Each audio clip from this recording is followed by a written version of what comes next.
Chapter 1 Episode 10. Accident. The next day. In the end, we never went to the church in Calaban town. There was a church in the town of Gimel where we were heading, so I'd just go there. Until then, I'd just pray to the stone statues I sculpted yesterday. Thus, we'd enjoy our relaxing carriage trip until then, or so I thought. It's a little cold, because of the rain, I suppose. It's a bit strange for rain to come pouring down so hard in this season, though. Looks like we were unlucky, Ilya. Several hours after we left town, we were hit by a downpour that was apparently out of season. The road was extremely muddy and caused the carriage to shake more, so progress was slow. Honestly speaking, it had been a while since I'd experienced any bad luck. Ever since coming to this world, nothing had happened to make me consider myself unlucky even once, unlike on Earth. We were inside a carriage too, so maybe a bit of rain wasn't even that unlucky. Just as that thought crossed my mind, I was proven wrong. The carriage came to a stop and an escort immediately came over. "My lord, it appears the rain has caused a landslide up ahead. We have confirmed that the road will be blocked for the foreseeable future."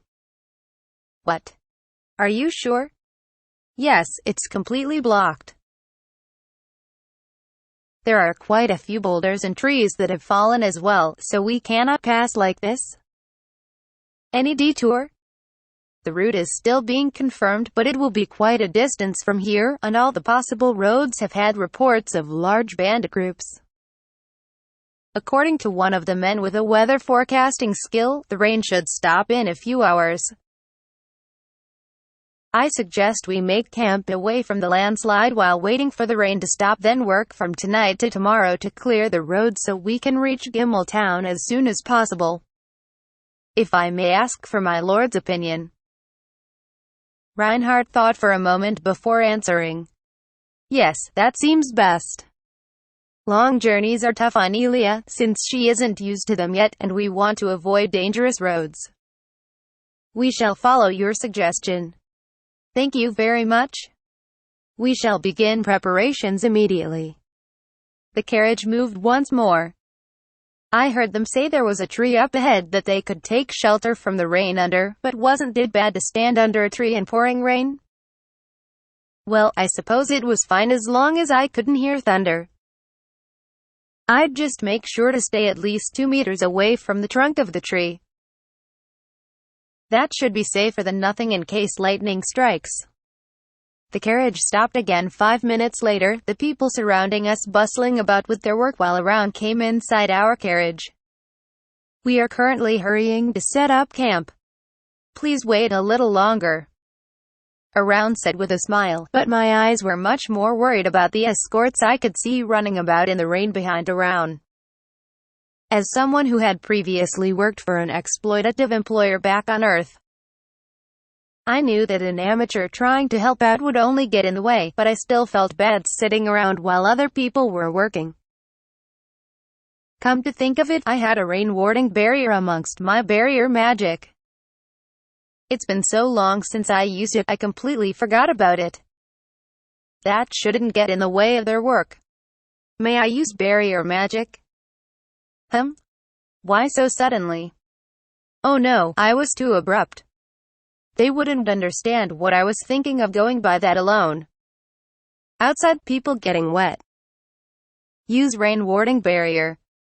Block the rain. Easier to work. I see, that would be helpful. I'm sure they would appreciate if you could do that for them. Once I received permission, I took a coat out of my item box that I had made from animal fur. The fur was on the inside of the coat while cloth was stuck to the outside, making it seem inside out at first glance. But that was the right way to wear it. The outside cloth was painted with the sticky solution of a sticky slime that hardened into a resin-like coating, making it a useful piece of gear that could deflect water. Hunting on rainy days became significantly easier after making this. I quickly put it on and approached where the people were to activate my barrier magic. rain ward cover them and become their shield from the falling rain. After chanting the spell, a dome-shaped barrier appeared above the workers to block the rain. Neither the barrier nor the magical energy were visible to the eye, so the people looked surprised at the rain coming to a sudden stop. However, Camille noticed in the middle of his work and waved his hand in thanks. The others followed suit and thanked me too, but I stopped them with a wave of my hand and eyed my next target. Unfortunately, I wasn't able to cover the entire area with one barrier, so there were still 4 other spots where people were gathered that I had to cover. I started with the areas closest to me and went through them in order, finishing off with a barrier over the carriage upon my return. Good work, Ryoma. Thank you. Wave. I sent the remaining droplets flying off with water magic before returning to my seat for some warm tea. Then the conversation changed to the topic of my raincoat. I've never seen that kind of raincoat before. Did you make it yourself? Yes. It seems to repel water very well. Were there any animals in the forest of Gena with furs that could repel water so ably? All I did was paint on the sticky solution of a sticky slime and let it dry. Water won't seep in. Repels rain. Sticky slime solution had such a property? Wait, they didn't know? You didn't know? The sticky solution of sticky slimes is only used as a glue. Really? For some reason, it looked like Reinbach and Elise had sparkles in their eyes. So even this was a new discovery. Just how deficient was slime research? Would you let me try that raincoat on for a moment? Just to try. I took several pieces out from my item box. This processed cloth. It's thin, so it's obvious it doesn't let water through. It's worn out. But if you use the cleaner slime before processing, it isn't dirty. They used to be scraps from bandits and goblin loincloths, so let's just ignore how worn out it was. When I offered the cloth out, Reinbach, Elise, and even Reinhard and Sebas took the cloth and wrapped it around their hands before sticking them outside the window to wet them against the rainwater flowing along the barrier. Oh. It really is repelling the water. The water isn't soaking through at all. There's still the slight cold sensation of the rainwater, but that could be averted comfortably with some fur on the inside, like Ryoma's raincoat. Ryoma, would you like to collaborate with us to develop these raincoats as a prod? Excuse me. Did you need anything? While the 4 were testing the effects, Around opened the door to the carriage. Apparently, the signal to summon her while she was sitting outside the carriage had been a hand out the window. No, it was nothing. Ryoma was just showing us the raincoat he had developed. Is that so? Then I shall take my leave. She moved to close the door, but not before I noticed that her clothes were wet. Around must have been leaving the barrier to do work as well. I called out to her in a hurry to get her attention as I pulled out a curtain from my item box that was originally from some bandit loot and had been processed to be waterproof. Wait, please. Around. Yes, did you need something? This for the rain. Won't get wet. You're letting me borrow this? Getting wet will be cold. At least cover yourself. Thank you very much. I shall borrow this for a while. Around thanked me with a smile and left, leaving the rest of us to discuss the waterproof cloth enthusiastically. As far as I could tell from the discussion, the main form of rain protection in this kingdom was made from leather. Larger items like tents were heavy and took up a lot of space. In contrast, the waterproof cloth only needed sticky solution to be painted on and dried, making it much more compact and foldable than leather. Furthermore, rain protection was meant to be used in the rain. This meant that the rain and dirt got everywhere, staining materials such as leather. It could also grow moldy, too. Of course, they could be protected from that with maintenance, but cleaning the dirt, applying oil, and drying it again, it was all effort. In that regard, the waterproof cloth repelled water and dirt, so it was much harder to get dirty, and it could be washed in water too. All it needed was a rinse and dry to clean it. In reality, all I did was use the water magic wave to brush off the droplets, then hang it somewhere to dry every time. Even then, it was never really a trouble. After most of the explanations were done, the conversation moved on to what kinds of things it could be specifically used for. I suggested raincoats and umbrellas with my modern knowledge, then heard about the tools in this world. It finally felt like I had come to a typical other world. Actually, I should have received magic as my power. Why did it seem like things were leaning towards internal affairs? Knowledge of modern concepts and products were the equivalent of cheat codes in this world, right? As we discussed things, the tent preparations were completed. Honestly, I had forgotten that we were waiting. Sorry for the wait. The tents are all ready. Also, the other said to tell the kid thanks. You're welcome. How much longer until the rain stops? The skill user said another 2 to 3 hours, then we'll begin removing the landslide dirt. All right. Take breaks in shifts until then, and make sure the earth magicians have plenty of rest. Got it. We watched Zeph head off to pass on the orders before entering the tent. To my surprise, there was a large space in the middle of the tent that split off into 4 individual rooms around the edges. It was a large and luxurious tent. The road was a lot bumpier than normal, so make sure you rest well. Yes, I will rest up. To work hard later. They were already letting me ride in the carriage with them and providing me with accommodation, so I wanted to do at least this much.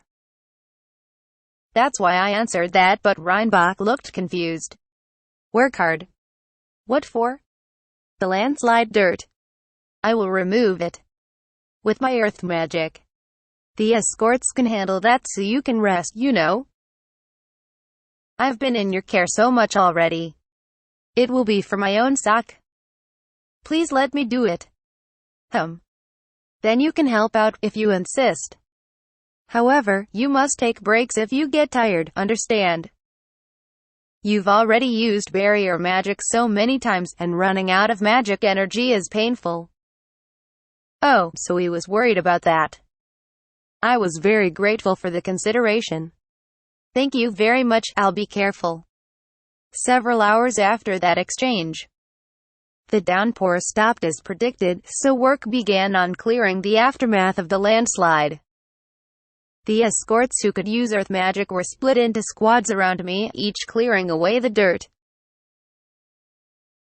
In particular, the squad consisting of mostly earth magicians, who were using break rock to break the large boulders and rock to compact the dirt to an appropriate size, was completing the removal work more efficiently than the other squads. As for what I was doing among them, I had Create Block, a spell I created by combining break rock and rock while I was trying to hollow out my cave in the forest. By using it to create a large number of blocks at once, I could change the dirt into something the slimes could carry. What I could tell from the beginning was that the others were dealing with the dirt and stone separately, while I was going considerably faster owing to dealing with both of those at once. Furthermore, because the slimes were set up to carry the blocks in a bucket brigade style, all I had to do was use magic. The work progressed at a tremendously fun and fast pace. Seeing me like that, one of the escort men came over. Do you have a moment? How can I help? Ryoma, was it? Just how are you using that magic? My principal occupation is a swordsman, so I'm not that good at magic. But I've never seen a spell that deals with both dirt and stone at once. Could you teach it to me, if possible? This is a spell called Create Block. Anyone who can use break rock and rock should be able to use this as well. You know how break rock turns stone into dirt, and rock turns dirt into stone. Yeah? So, you just imagine turning stone into dirt and dirt into stone as one spell. If you do that, all the stones within range of your magic will turn to dirt. And all the dirt will stay as dirt until they become stone in the next step. This is the step where you make the stone a size you want. In my case, it's this size that's easy for the slimes to carry. The man nodded in understanding and tried it on a nearby boulder. The resulting blocks were of varying size, but he had successfully turned both stone and dirt into stones of more manageable size that could be carried. Ooh. It really worked. It looks like it'll take some practice before I can get the stones a consistent size, but it consumes less magic energy than doing the two actions separately. Thanks, Ryoma. No. I'm happy to help. He asked for permission to teach the others, which I agreed with, as one or two people wouldn't make much difference, and he ran off to teach the others create block. As I worked silently beside the sidelong glances of the escorts, the sun set before I knew it, and the order to stop for the day was given out. Welcome back, Ryoma. When I returned to the tent, Elise came out to greet me, but Biwa, Ryoma. You worked so hard. I'll let go. My neck. I was about to return the greeting when she grabbed me in a hug. See, can't breathe. My nose and mouth are buried in her chest. I beg of you, let G. My lady. You're strangling him. Please let go, heart. Gwoo. Ha, I'm sorry. Are you okay? Ha. Yes, I'm fine. Lillian, right? Why yes, thank you very much. You saved me. No, I'm glad you're safe. The food is ready. Would you like to eat now? Yes, please. She then proceeded to lead me to a table in an inner room. Hello, Ryoma. I heard you were a great help. Thanks for your hard work. Can you eat? Don't push yourself too hard. My body is fine. Oh ho, I thought you used quite a bit of magic. It was amazing, that spell. Create block, was it? That's right. Thanks to Ryoma's slimes and that spell you taught to all of the earth magicians, it looks like we'll be able to finish clearing up the landslide earlier than expected. I'm glad to hear that. From what they told me, one person from today had mastered Create Block perfectly, while 3 others were able to use it proficiently, speeding up the process a great deal. For the record, the one who mastered it was Golsh, the man who spoke to me first. Eventually, dinner was brought over for everyone to dig in, which was when Eliaria asked me a question. Ryoma. How much magic energy do you have? Heart. Come to think of it, how much magic energy did I have right now? I heard it was meant to increase with prolonged use of magic, but is something the matter? I don't know. Heart. But normally a 10-year-old would have gone to the church for. Oh, I see. Ryoma lived in the forest. Then how did you know your limit before now? The feeling of my body. And intuition. And that works out for you? I got used to it, so it's not a problem. Do people normally get measured at 10 years old? In normal households, yes. They have the church measure their status. That's when it's decided whether a future as a magician is viable from looking at the magic energy number. Us nobles get measured at 5 years old and begin training early, though. Well, if you manage to continuously use so much magic without feeling the effects of depletion, you must have a pretty high limit. The topic moved on from there, turning to plans for the future in our destination town next. After the meal, I was allocated a room inside the tent. There were no more duties left for me today, and tomorrow would start with more dirt clearing before departing on the journey. I should get to bed early to rest. But there was one thing bothering me. During dinner, when we were talking about my magic energy, Eliaria's eyes kept glancing at me while we were discussing it. That was a thoughtful look she had, right? While I noticed her gaze, I have no idea why she was looking at me like that.